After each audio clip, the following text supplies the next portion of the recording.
प्रेक्षकांनो, ठरलं तर मग या मालिकेचा 4 जानेवारीचा भाग तुम्ही बघत आहात आणि आज कल्पनाताईंपर्यंतच ते पत्र पोहोचलंय बरं का सायलीचं. पण त्यांनी काय केलं पत्र वाचल्यानंतर त्यासाठी बघत राहा पूर्ण एपिसोड. आणि आज महिपतने डाव कसा जिंकला आणि अर्जुनने तंतोतंत माझ्याच तोंडचे वाक्य घेतलेत. प्रेक्षकांनो, नेमके काय कुठले त्यासाठी बघत राहा. तर सुरुवातीला आपण बघतोय हे कोर्टामध्ये त्या साक्षीच्या वकिलाने सिद्ध केलंय की साक्षी हॉस्पिटलमध्येच होती आणि त्यावेळेला जेव्हा खून झाला तेव्हा ती अंतिम संस्कार करत होती. आता हे सगळं सिद्ध झालंय. बाजी महिपतने जिंकली आहे आणि साक्षीने सुद्धा. आता कोर्टामध्ये ते जज आता विचारतात, ॲडव्होकेट जोशी, तुम्हाला साक्षी शिखरे यांचं क्रॉस एक्झामिनेशन करायचंय का? आता सगळेजण एकमेकांच्या तोंडाकडे बघायला लागतात. जोशी महिपतला खाणाखुणा करत असतो. आता अर्जुनला तर बिचारायला असं वाटतंय की खरंच मधुभाऊंची केस हा लढतोय. म्हणजे या क्षणाला तरी अर्जुनला हे वाटणं साहजिक होतं. अर्जुन त्या जोशीला म्हणत असतो, उठ जोशा उठ, हे सगळे प्रूफ कसे आहेत, कुठून आणलेत, काय आहेत, प्रश्न विचार, उठ जोशा उठ. कसला जोशी कसला काय. आता तो ढिम्म हाले ना. चैतन्य पण म्हणत असतो, अरे बाबा अर्जुन कडनं ती केस काढून घेतलीस तू, जोशा उठ, पटकन विचार काहीतरी. आता अर्जुन त्याला जोरात दातोट खाऊन म्हणतो, अरे उठ ना बाबा. आता तो मागेच बसलेला आहे अर्जुन प्रेक्षकांनो. पण कसलं काय कसलं काय, मधुभाऊंना जन्मठेप व्हावी म्हणूनच तर या वकिलाने केस घेतली हातामध्ये. आता बघा प्रेक्षकांनो, मधुभाऊचा वकील असा उठतो आणि म्हणतो, युअर ऑनर, मला साक्षी शिखरेंना क्रॉस एक्झामिनेशन करायचं नाहीये. आता अर्जुन जोरात म्हणतो, व्हॉट? आणि आता सगळेजण अर्जुनकडे बघायला लागतात आणि त्या वकिलाकडे सुद्धा. म्हणजे याने लगेच माघार घेतलीये प्रेक्षकांनो. आणि आता लगेच पुढे कसा म्हणतो बघा तो वकील, आता साक्षी शिखरे तुम्ही जागेवर जाऊन बसा. आता अर्जुन खूप चिडलेला असतो. चैतन्य त्याला म्हणतो, अर्जुन थांब थांब, तू शांत हो, काही बोलू नकोस सध्या. साक्षी आता मस्त तिच्या जागेवर जाऊन बसते. प्रेक्षकांनो, इतका मोठा भाग दाखवलाय त्यांनी आज आणि सगळं खूप सेन्सिबल दाखवलंय आज. शेवटपर्यंत बघत राहा ठरलं तर मग. आता मधुभाऊ गोंधळून जातात, लाल पिवळे पडतात. महिपतच्या तर मनासारखं झालंय, त्यामुळे महिपत हसत असतो. अर्जुनला हे सगळं अनबिलिव्हेबल होतं, कारण हे सगळं अशा पद्धतीने समोर येईल अशी त्याची अपेक्षाच नव्हती. आता जज म्हणतात, आज दाखवलेल्या सगळ्या पुराव्यावरनं हे सिद्ध होतंय की विलासचा खून झाला तेव्हा मिस शिखरे वात्सल्य आश्रमात नव्हत्या आणि त्यांचं हे वाक्य त्यांनी खूप वेळेला घुमवलंय. अण्णा हे ऐकल्यावर नाचायलाच लागतो आणि प्रिया सुद्धा. आता सगळेजण खुश झालेत महिपतच्या बाजूकडचे. आता जज पुढे सांगतात की मिस साक्षी शिखरे शहराच्या विरुद्ध बाजूला होत्या, सिटी हॉस्पिटलला, त्यामुळे त्यांचा खुनाशी संबंध असल्याचा आरोपी मधुकर पाटील यांचं स्टेटमेंट हे कोर्ट नाकारत आहे, हे कोर्ट नाकारत आहे, असं ते वाक्य घुमवतात. अर्जुन आता काळा पांढरा पडलेला आहे बिचारा. आणि साक्षी बघा कशी हसते, महिपत हसतोय. आणि आता अर्जुनला कळतंय की मधुभाऊंना आता जन्मठेप झाल्याशिवाय राहणार नाही. अरे देवा, आता मधुभाऊ बघा कसे काळे पिवळे निळे झालेले आहेत, कारण आता त्यांना काही सुचत नाहीये. समोर दिसतोय तो फक्त अंधार. आता कोर्ट हे समाप्त झालेलं आहे असं जज साहेबांनी सांगितलं. आणि आता जज साहेब निघून गेले आणि आता सगळेजण असे उठून उभे राहतात आणि अर्जुन, चैतन्य, कुसुम, मधुभाऊ सगळे भांबावून गेलेत. झालं महिपतच्या मनासारखं. मधुभाऊंना अजून तर नाही. आता बघा प्रेक्षकांना, अजूनही मधुभाऊंची ऐट कमी झालेली नाहीये बरं का. आता त्यांनी मध्येच हा कल्पनाताईंचा सीन दाखवलाय. कल्पनाताई बसलेल्या असतात टेन्शन मध्ये घरी, तेव्हा तो छोटू येतो आणि आवाज देतो, काकू. आता कल्पनाताई म्हणतात, कोण हवंय बेटा तुला? मग आता तो मुलगा म्हणतो, काकू ही चिठ्ठी या पत्त्यावर पोहोचवायला सांगितलंय आणि तुम्हाला उत्तर द्यायचं असेल तर मी थांबू नये इथे थोडा वेळ. कल्पनाताई म्हणतात, बरं बरं थांब. आता या कल्पनाताईंनी बघा प्रेक्षकांनो सायलीची चिठ्ठी उघडली. त्यावरती पत्ता असतो, सौ कल्पना सुभेदार, अन्नपूर्णा निवास. आणि आता त्या अगदी म्हणजे एक्साइटेड होऊन ती चिठ्ठी वाचायला घेतात. तर ती चिठ्ठी असते सायलीची. हे त्यांना पहिल्यांदाच कळतं, म्हणजे वाक्य वाचल्या वाचल्या कळतं. पण त्या पूर्ण पत्र वाचतात. प्रिय आई, आई म्हणे, जन्म देणारी आई कशी असते हे मला माहिती नाही. आई हा चेहरा ऐकला की तुमचा चेहरा डोळ्यासमोर येतो. कुठल्याही स्वार्थाशिवाय जीव लावणारी आई, चूक झाल्यावर कान पिळणारी आई, लेकीने न सांगता तिच्या मनातलं ओळखणारी आई, एक बाळ मातृत्वाचं सुख देतं आईला असं म्हणतात. पण तुम्ही मला वात्सल्याचं सुख दिलं. याआधी मी जेव्हा जेव्हा अस्वस्थ झाले तेव्हा हक्काने मी तुमच्या कुशीत शिरले, पण तुमच्या मायेने भरलेल्या डोळ्यामध्ये माझ्यामुळे अश्रू आले. यासाठी मी स्वतःला माफ कशी करू? आता कल्पनाताई हे पत्र वाचत असताना हसताय आता त्या पुढे म्हणतात, तुम्हाला वाटतंय की मी नात्यांचा अपमान केलाय, पण माझ्या मनामध्ये आपल्या घरातल्या प्रत्येक लोकांबद्दल किती आदर आहे हे तुम्हाला कसं सांगू. आता पुढे कल्पनाताई तेच वाक्य रिपीट करतात. कसं सांगू म्हणे तुम्हाला. आता पुढे वाचतायत बरं का, जिथे आजी बाबा भाऊ बहीण मिळाले त्या घराचा मी कधीही अनादर केला नाहीये. पुढे कल्पनाताई म्हणतात, वा काय खोटं बोलते आणि यापुढेही करणार नाही यावर विश्वास ठेवा. तुम्ही मला माफ करणार आहात की नाही हे माहिती नाही, पण आपण त्या घरामध्ये एकत्र घालवलेल्या प्रत्येक क्षणाची मी आयुष्यभर ऋणी राहील. आयुष्यभर ऋणी राहील म्हणे. असं त्या प्रत्येक वाक्य वाचून वाचून त्याला नकारात्मक प्रतिक्रिया देत आहेत. आता पुढे त्या म्हणतात, म्हणजे वाचतात शेवटचं वाक्य, तुमची लेक सायली म्हणे. आता ते पत्र अख्खच्या अख्खं त्यांनी आपल्याला वाचून दाखवलेलं आहे. बरं वाचलं तर वाचलं. पुन्हा त्या पोराला म्हणतात, तुला या पत्राचं उत्तर हवंय ना.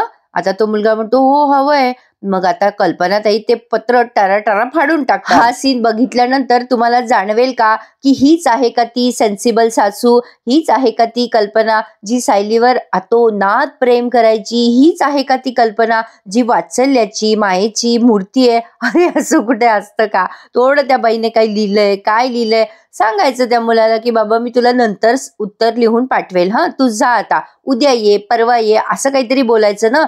काय लगेच तडकाफडकी निर्णय घ्यायचा. प्रेक्षकांनो, असे विचारवंत लोक कधी असे करतात का. आता विचारवंत यासाठी म्हणते मी कारण कल्पनाताई म्हणजे काय दाखवल्या होत्या आपल्याला, वा वा वा अशी सासू पाहिजे वगैरे वगैरे सगळा भ्रम होता. दुःख झाल्यावर माणूस कसं पण वागतं नाही का. आता कल्पनाताई ती चिठ्ठी टरा फाडतात आणि त्या पोराला म्हणतात, तिला हे देऊन टाक आणि तिला सांगायचं की खोटी सहानुभूती दाखवू नकोस, त्याचा काहीही उपयोग होणार नाहीये. जिला आम्ही घरातून बाहेर काढलं तसं मनातूनही बाहेर काढलंय, जा सांग आता त्या पोरीला जाऊन. आता ते पोरग बिचार ते छोटस मुलगा चालला जातो. आता डायरेक्ट आला पण तो सायलीकडे, सायली ताई. आता तो दरवाजा, ते खिडकी वाजवतो, सॉरी दरवाजा कुलूप आहे ना. मग आता सायली म्हणते, काय रे बेटा, माझं पत्र दिलंस का रे आणि उत्तर घेऊन आलास का. आता त्याने ते टरा फाडलेल्या चिठ्ठ्या अशा म्हणजे त्या पत्राच्या चिंध्या त्या सायलीच्या समोर केल्या आणि तो छोटू म्हणतो की त्या काकूंनीनं हेच तुम्हाला उत्तर म्हणून पाठवलंय. आता सायली ते बघते आणि बिचारीच्या हृदयामध्ये धस्स होतं. आता ती त्या मुलाला विचारते, आणखीन काही म्हणाल्या का रे त्या. मग आता तो मुलगा सांगतो की त्या म्हणाल्या की खोटी सहानुभूती दाखवायची काहीही गरज नाहीये, त्याचा काहीही उपयोग होणार नाहीये. जिला घरातून बाहेर काढलंय तिला आम्ही मनातून सुद्धा बाहेर काढलंय, जा सांग तिला. असं तंतोतंत त्या मुलाने सायलीला ऐकवलंय. म्हणजे ते कल्पनाताईंचाच व्हिडिओ आपल्याला दाखवलाय त्या बाबतीत. आता काय करणार सायली, कोणाला. सायली आता त्या चिठ्ठ्या बघून उदास होते. आता ती पुढचं पत्र कदाचित अन्नपूर्णा मॅडमला लिहिल असं वाटतंय खरी. आता प्रेक्षकांनो काय काय दाखवणार आहेत पुढे, मला तर टेन्शनच आलंय. कशी ही सायली त्या सुभेदारांच्या घरात जाईल, सगळे दरवाजे बंद झालेले आहेत. आता तेवढ्यात ही खाली बसते न बसते तोवर कुसुम आली आहे. आता सायली विचारते कुसुमला, काय ग कुसुमताई, अगं काय झालं कोर्टामध्ये आणि तू अशी कशी पुढे आलीस का, म्हणजे मधुभाऊ कुठे आहेत. पण प्रेक्षकांनो कोर्टाच्या बाहेर फार भारी तमाशा झालाय बरं का आज. आता बघा काय काय झालंय. आता ही कुसुम म्हणते, अगं सायली, मधुभाऊनं जोशी वकिलाशी बोलताय, मी पुढे निघून आले ग. सायली म्हणते, पण काय झालं ग कोर्टात कुसुमताई, का बरं बोलवलं होतं आपल्या मधुभाऊंना. मग आता कुसुम झालेला सगळा प्रकार सांगते सायलीला, पण आधी तर तिला धीरच होत नाही. ती सांगायसाठी म्हणजे विचार करते, सांगू का नको सांगू. शेवटी सायली म्हणते, सांग ना कुसुमताई, काही वेडवाकडंच झालं का. मग कुसुम म्हणते, अगं सायली, खऱ्याची दुनियाच राहिली नाहीये. त्या साक्षीच्या वकिलाने सिद्ध केलंय की खुनाच्या रात्री साक्षी आश्रमात नव्हतीच म्हणे. हे ऐकून सायलीच्या पायाखालची जमीन सरकली आहे. कुसुम म्हणते, अगं ती साक्षी वेगळीकडे होती, हे सिद्ध केलंय त्यांनी कोर्टामध्ये आज. आणि झालेला सगळ्याचा सगळा प्रकार सायलीला सांगितलाय कुसुमने. ते सगळं ऐकून सायलीला सगळं हे म्हणजे अविश्वसनीय वाटतंय, जसं आपल्याला वाटलं. काल मी लिहिल्याप्रमाणेच अर्जुनला सुद्धा सेम वाटलंय बरं का प्रेक्षकांनो. स्वतःच्या स्वार्थासाठी जी स्वतःच्या आईचा वापर करून घेते तिला काय पोरगी म्हणाव, आणि अर्जुनने ते वाक्य साक्षीला बोलून दाखवलेत. पण आता कसे काय त्यासाठी बघत राहा पुढचे सीन. आता बघा ही कुसुम सांगते, सायली हे असं असं झालं बघ. आता ही सायली लागते रडायला आणि म्हणते, बापरे कुसुमताई, हे काय घडून गेलं ग. आता ती रडते आणि म्हणते, देवी आई, ज्याची भीती होती तेच झालं. ही केस जर अर्जुन सरांच्या हातात असती तर त्यांनी साक्षीचा खोटेपणा लगेच उघड केला असता. पण आता हा नवीन वकील होत्याचं नव्हतं करणारे देवी आई, काहीतरी कर ग देवी आई, माझ्या पाठीशी राहा. आणखीन संकटाचा सामना करायची ताकद नाहीये ग देवी आई माझ्यामध्ये आता, माझ्या पाठीशी राहा देवी आई, असं म्हणून ती देवी आईला आता विणवत असते, म्हणजे प्रार्थना करत असते. पण आता प्रेक्षकांनो बघा, ही कुसुम पण आता बिचारी हेल्पलेस झालीये, काय करावं या दोघींनाही सुचेना. ही बाजी महिपत जिंकून गेला, त्यात शंकाच नाही. तर आता पुढे बघा, म्हणजे असं होणारच आहे, कधी महिपत जिंकेल, कधी अर्जुन. आता कोर्टच्या केसेस कितीतरी वर्षानुवर्ष चालतात, हे तुम्हा सगळ्यांना देखील माहीत असेल. पण आता बघा, कोर्टाच्या बाहेर आता अर्जुन त्या जोशीला पाहिल्या त्याला असं सटकन कानाखाली मारायसाठी हात पुढे करतो, पण आता मधुभाऊंना बघून तो थांबतो. प्रिया तिकडनं येत असते आणि विचार करते, अरे वा, ड्रामा अजून बाकी आहे. आता अर्जुन राडा घातल्याशिवाय राहणार नाही, आता इथेच उभं राहून बघते काय तमाशा चाललाय ते. आता प्रिया तिथेच उभी असते मागे. आता अर्जुन बघा त्या जोशी वकिलाला म्हणतो, काय रे जोशा, तू त्या साक्षीला क्रॉस एक्झामिनेशन का नाही केलंस, त्या पवारच्या स्टेटमेंटवर तू ऑब्जेक्शन का नाही घेतलंस. आता बघा प्रेक्षकांनो, त्या वकिलाची बोलतीच बंद केली अर्जुनने. आता लगेच तो वकील काय म्हणतो, तुम्ही कोण आहात, माझं क्रॉस एक्झामिनेशन करणारे तुम्ही कोण, तुम्ही कोण आहे जाब विचारणारे, माझं क्रॉस एक्झामिनेशन तुम्ही का करणार. आता अर्जुन म्हणतो, मी एक प्रामाणिक वकील आहे. त्यावरती हा वकील म्हणतो, काय जोक मारता ऍडव्होकेट सुभेदार, अहो काय हो, तुम्ही प्रामाणिकपणाची भाषा करताय, तुमच्या खोटारडेपणामुळेच माझ्याकडे ही केस आली आहे. आता तो जेव्हा असा बोलतो तेव्हा अर्जुन अजून संतापतो आणि त्याची कॉलर धरायला जातो. पण आता लगेच मधुभाऊ तिथे फिलॉसॉफी द्यायला लागतात, इथे कोणत्याही प्रकारची हिंसा मला नकोय, अहिंसक मधुभाऊ बोलले. अर्जुन मधुभाऊंना म्हणतो, मधुभाऊ अहो तुम्हाला दिसत नाहीये का, अहो हा वकील काहीच करत नाहीये. काय रे, तुला साक्षीचं सीसीटीव्ही फुटेज मागता आलं नाही का हॉस्पिटलमधलं, आणि कोण तो अथर्व विचारे का कोण, तो जर खरा आहे तर त्याला ओळखणारी बाकीची माणसं कुठे आहेत, ती का नाही विचारली तू, त्या लोकांना शोधण्यासाठी वेळ का नाही मागितलास तू का, अरे उत्तर दे जोशी. पण आता मधुभाऊंना हे कळलंय बरं का, पण वळायचा प्रयत्न बिलकुल करत नाहीयेत मधुभाऊ. मग मधुभाऊ अर्जुनलाच ऐकवतात तिथे, ज्या क्षणी तू NOC वर सही केली आहेस ना, त्या क्षणापासून तुझा आणि या केसचा संबंध संपलाय अर्जुन सुभेदार, कळलं ना तुला अर्जुन सुभेदार, आता तू निघायचं. शेवटी चैतन्य म्हणतो, अर्जुन तू ना जरा शांत हो. आता हा अर्जुन हात जोडतो आणि म्हणतो, मधुभाऊ प्लीज ही केस मला लढू द्या, अहो हा वकील तुम्हाला तुमची केस कधीच जिंकू देणार नाही. मधुभाऊ मी रिक्वेस्ट करतोय तुम्हाला, प्लीज प्लीज मला ही केस जिंकू द्या. आता तिकडनं प्रिया ऐकतेय. आता या जोशीला आले टेन्शन, खरंच मधुभाऊ याचं ऐकता का काय. पण आता बघा प्रेक्षकांनो, कसे लोक गुंडाळत असतात, म्हणजे व्यावहारिक ज्ञान नसलं ना की हे असं होतं मधुभाऊंसारखं. अर्जुन त्यांना एकदम असं म्हणजे मनापासून सांगतोय की तुम्ही असं करू नका, तुम्ही चुकीचं करताय. पण नाही, मधुभाऊंच्या डोक्यावर काय कली सवार आहे ते त्यांनाच माहिती. मधुभाऊ अर्जुनला म्हणतात, माझ्या लेकीचा पिच्छा तू सोडत नाहीयेस आणि या केसचा सुद्धा. अरे माझं जाऊ दे, तुझ्या मित्राचं तरी ऐक, चल निघ आता, चालता हो इथून. अरे अरे मधुभाऊ काय अपमान करताय यार त्या अर्जुनचा. शेवटी तो चैतन्य म्हणतो, जाऊ दे ना अर्जुन, कशाला बोलतोयस तू, चल. अर्जुन तरी पण रिक्वेस्ट करत असतो, पण नाही बाबा, या मधुभाऊंच्या डोक्यात काहीतरी वेगळंच घुसलंय.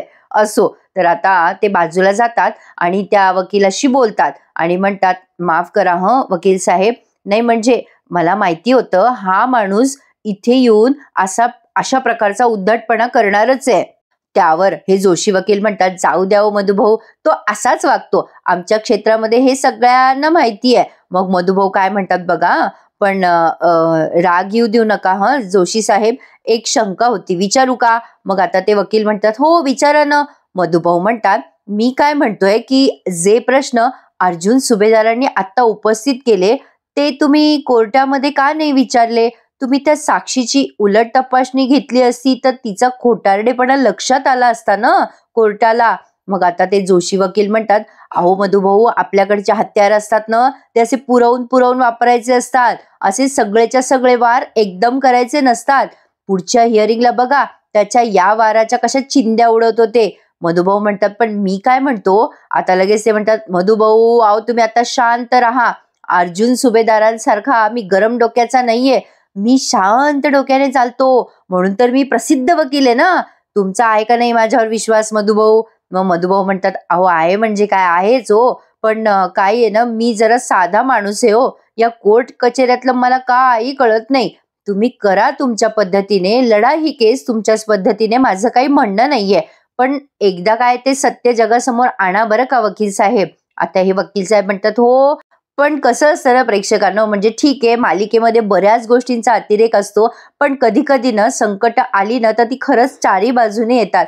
काय म्हणतो आपण, 7.5 म्हणतात ना, तसं त्या अर्जुन सायलीच्या मागे लागलेली आहे. आता बघा इकडे ही प्रिया काही अर्जुनचा पाठलाग सोडत नाही. काय चिपकू आहे बाबा ही. आता तो चाललेला असतो तेव्हा ही त्याच्या मागे मागे जाते आणि म्हणते, ए अर्जुन, अरे अर्जुन थांब ना, अरे जे काही झालं ना ते मी बघितलं रे, तू का डिस्टर्ब होतोयस. अरे हे मधुभाऊ आहे ना, हे असेच आहे रे, रागीट पहिल्यापासनं.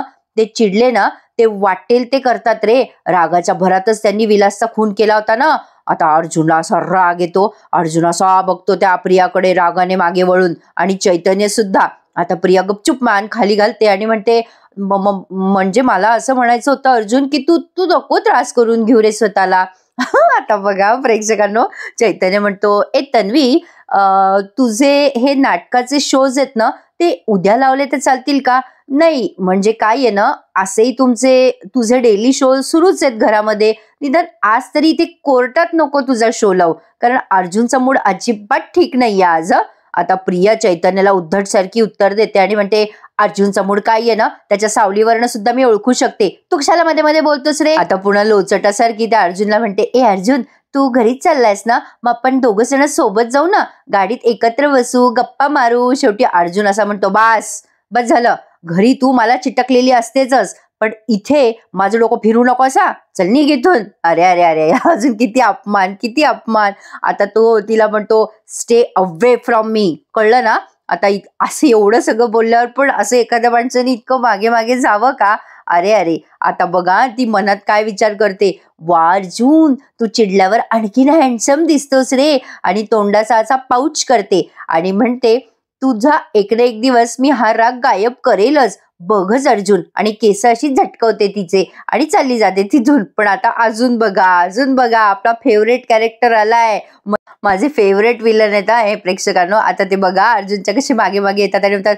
ओ अर्जुन सुभेदार अभिनंदन अभिनंदन, ओ गडकरी अभिनंदन. काय आता तुम्ही विचाराल, काय बा अभिनंदन कशाला. नाही, केस तर तुमच्या हातातून गेलेलीच आहे. त्या नवीन वकिलानं माती पण खाल्लेली आहे. तुमचा सासरा आता जन्मठेप भोगणार आहे. नाही म्हणजे अभिनंदन का बुवा, असा प्रश्न तुम्हाला पडला असेल ना, का बाबा अभिनंदन नाही का. नाही ना गडकरी, काय म्हणतो मी, कसं आहे ना, आम्ही लई चांगले माणसं आहे बघा, मनानं आम्ही लई चांगले, आमचं मन लई मोठं आहे. माझी आई नेहमी म्हणायची, मैपत बाळा, अरे माणसानं नेहमी सुखात नाही दुःखात पण सोबत करावी समोरच्याची. नाही म्हणजे म्हणून मी तुमच्या सोबत राहणार आहे कायम, बर का अर्जुन सुभेदार. आता बघा अर्जुन त्याचा कसा पचका करतो. साक्षी म्हणते, अण्णा अण्णा काय हो, जाऊ द्या ना, उगीच कशाला एखाद्याच्या जखमेवर मीठ चोळायचं. अण्णा बघा ना, अर्जुनने किती आटापेटा केला ही केस जिंकण्यासाठी, पण शेवटी काय झालं, मीच सुटले. झालं की नाही अण्णा आपल्या मनासारखं. मुद्दाम हे दोघं अर्जुनला चिथवतायत, राग आणतायत बरं का, पण तरी अर्जुनने खूप संयम ठेवलाय. साक्षी पुढे म्हणते, जाऊ द्या ना अण्णा, या अर्जुनला त्याचं दुःख कुरवाळत बसू द्या, त्याच्या दुःखावर फुंकर घालायला त्याचा मित्र आहे की इथे उभा त्याच्या बाजूला. चैतन्य आता रागाने बघतो बर का साक्षीकडे, आणि आता मात्र अर्जुनला एवढा संताप येतो, पण अर्जुन इतका शांत आणि थंडपणे उत्तर देतो महिपतला. तो पुढे जाणार असतो पण मागे फिरून म्हणतो, महिपत, एक छोटस करेक्शन करायचं होतं मला. महिपत शिखरे, ही केस अर्जुनही माझ्या हातातून गेलेली नाहीये. आता महिपत असा बघायला लागतो अर्जुनकडे आणि अर्जुन त्याच्याकडे. मग अर्जुन पुढे म्हणतो, जोपर्यंत तुझ्या या मुलीला फाशीची शिक्षा होत नाही ना, तोपर्यंत ही केस माझ्याच हातात राहणार आहे. तू काळजी करू नकोस, ही केस मीच लढणार आहे. आणि जी मुलगी स्वतःच्या स्वार्थासाठी सगळ्यांच्या समोर स्वतःच्या आईचं नाव खराब करते, तिच्याकडे आता फार वेळ नसणार आहे. आता अर्जुन हे साक्षीकडे बघून बोलतोय आणि पुन्हा महिपतला धमकी देत म्हणतोय की जस्ट वेट अँड वॉच. या जगामध्ये न्याय आहे महिपत शिखरे, आणि तो कसा मिळवायचा ना, हे अर्जुन सुभेदारला बरोबर माहिती आहे. आता असं ऐकल्यावर थंड पडलेला आहे बिचारा महिपत. आता काय बोलणार, आईची शिकवण नाही ना का आई नाही. अर्जुन महिपत समोर अशा चुटक्या वाजवतो 3दा आणि त्याला म्हणतो, कळलं ना तुला महिपत शिखरे, गॉट इट. आणि साक्षीकडे पण बघतो. आता हे दोघांची बोलती बंद केलेली आहे त्याने. असा वाक्य बोलून टाकतो ना अर्जुन की यांना पुढे काही बोलताच येत नाही आणि पुढच्या हिअरिंगसाठी हे असे मस्त दहशतीत राहतात. आता काय होईल, आता काय होईल. मजा येते हा प्रेक्षकांनो. अर्जुन जेव्हा बोलतो तेव्हा या महिपतला, माझा सगळ्यात फेवरेट कॅरेक्टर आहे महिपत.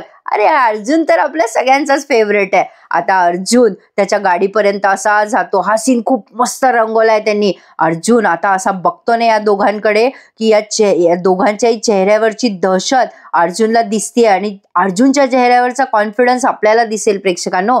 मस्त मस्त दाखवलाय त्यांनी आजचा भाग. म्हणजे काय म्हणतात, असं वाट बघल्याचं कधी कधी सार्थक होतं असं म्हणायला हरकत नाहीये. पण आता इकडे बघा, ही सायली घरी टेन्शन मध्ये असते. आता काय करावं, काही मार्ग तिला सुचेना. आता तेवढ्यात त्यांनी ते फकीराचं सीन दाखवलाय. तो फकीर त्यांच्या गल्लीमध्ये आलाय. आता गल्ली बोळ्यामध्ये फकीर वगैरे असे संत फिरतच असतात. पण हा सीन पण त्यांनी चांगला रंगवलाय. म्हणजे सायलीला काहीतरी आपलं आत्मिक समाधान म्हणा किंवा काहीतरी तिला समजलंय की चला बाबा काहीतरी चांगलं होणार आहे, म्हणून हा सीन कदाचित त्यांनी दाखवला असावा, असं एक माझं मत आहे. आता सायली टेन्शन मध्ये असते, देवी आईची प्रार्थना करत असते. तेव्हा ते फकीर तिथे येतात आणि ते सगळ्यांना सांगत असतात की उपरवाला सबके साथ है. आणि मराठीतून पण बोलत असतात ते की जो वर बसलाय ना तो सगळ्यांना मदत करतो.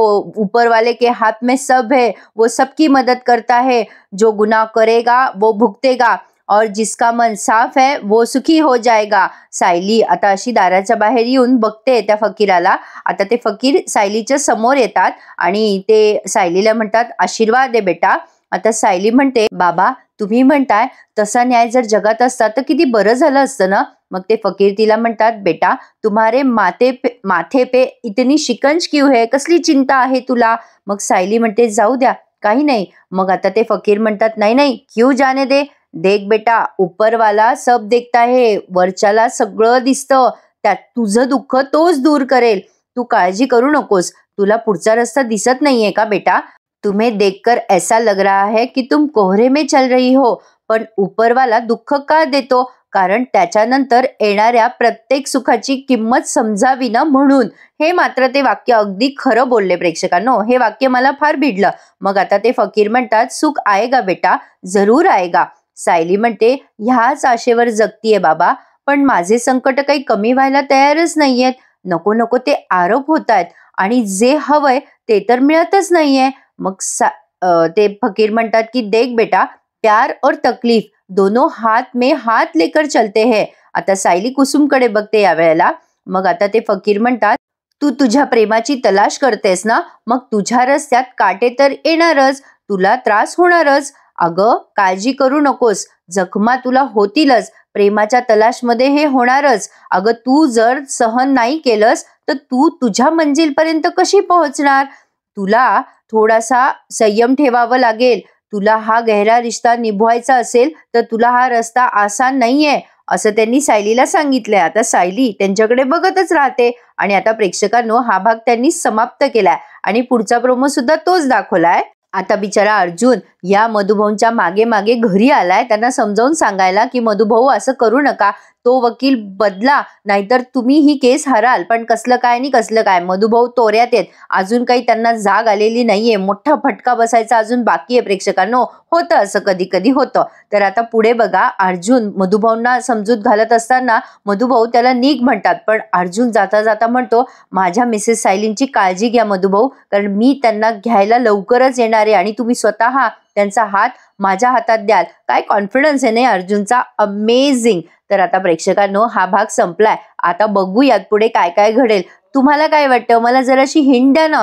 काय प्रेक्षकांनो बाकीचे काय काय सांगतात की अमुक झालं तमुक झालं, पण प्रेक्षकांनो आपण एक प्रश्न मंजुषा खेळूयात का. म्हणजे मला तुम्ही तुमचा अंदाज कळवा, काय वाटतं तुम्हाला की पुढे काय होणार आहे. मी तुमच्या कमेंट्स उद्याच्या आपल्या मस्त एका व्हिडिओमध्ये म्हणजे लावूयात आणि आता बघूयात की कोणाचा अंदाज बरोबर निघतो. मला तुम्ही सगळ्यांनी कमेंट करून सांगायचे आणि उद्या तुमच्या कमेंट्स मी वाचेन आपल्या या व्हिडिओवरती आणि तुम्हाला त्यावर रिप्लाय दिला आणि त्यातून कोणाचा अंदाज खरा निघतो ना, तर बघूयात प्रेक्षकांनो, मजा येईल ना असं करायला.